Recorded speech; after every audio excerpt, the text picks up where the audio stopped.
Hello, this is Magdala with a Time for God. I hope your weekend is going wonderful.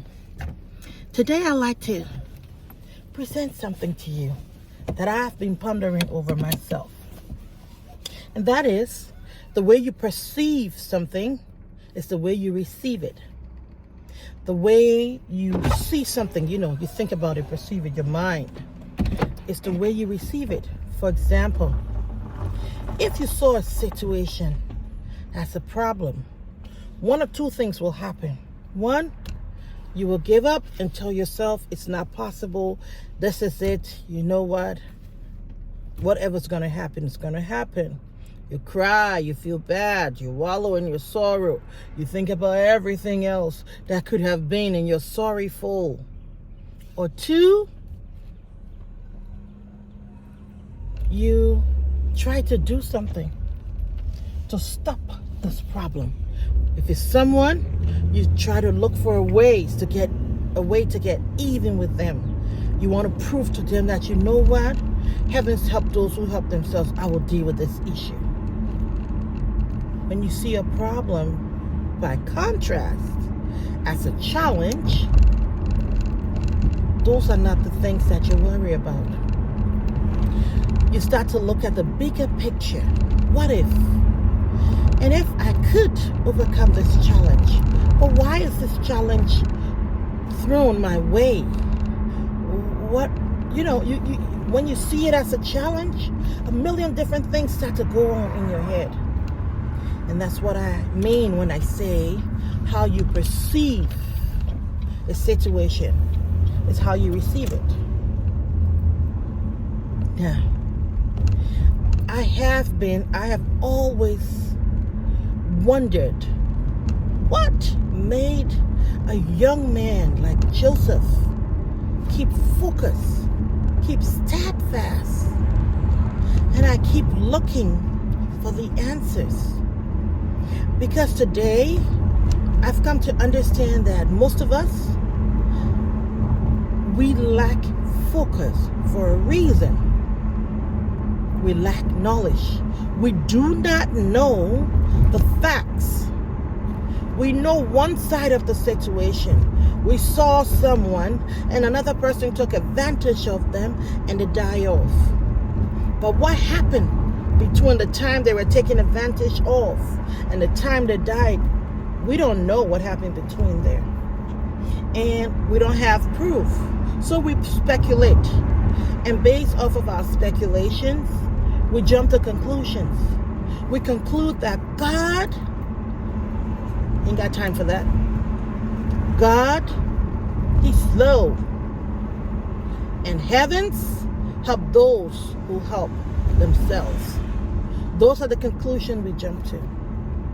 But what if we knew that the situation is so much different from how we perceive it? Imagine for a second that you never had the opportunity to go through a process.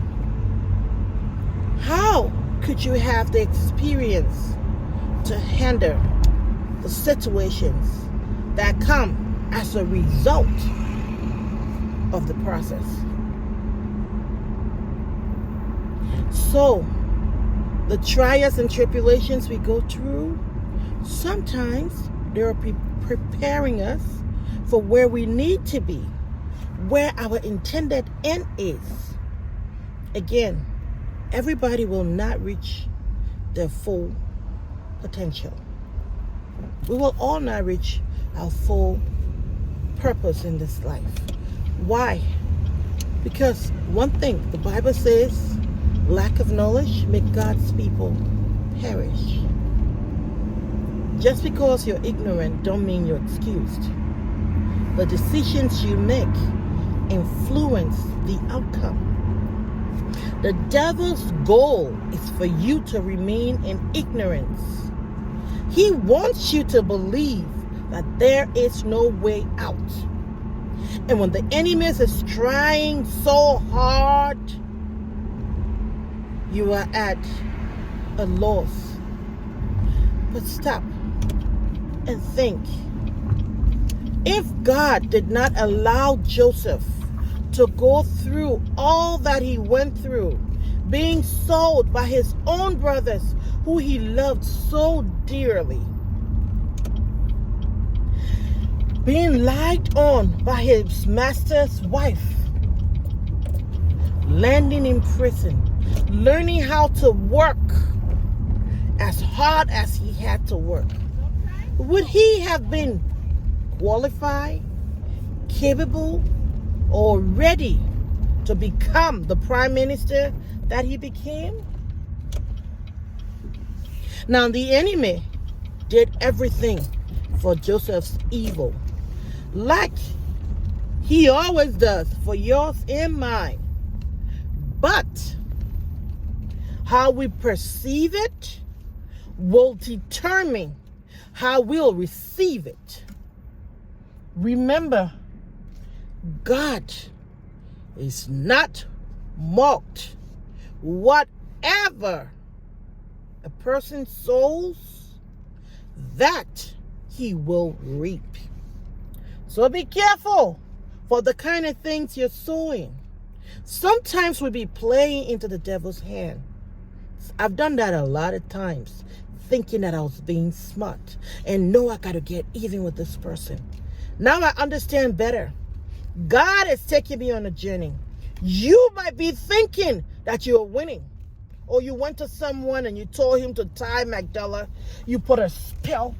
God allowed it because Magdala needs to be right where she is right now to accomplish what needs to be accomplished. So do you. I hope you have a lovely day and this can bless you. This is Magdala with a time for God.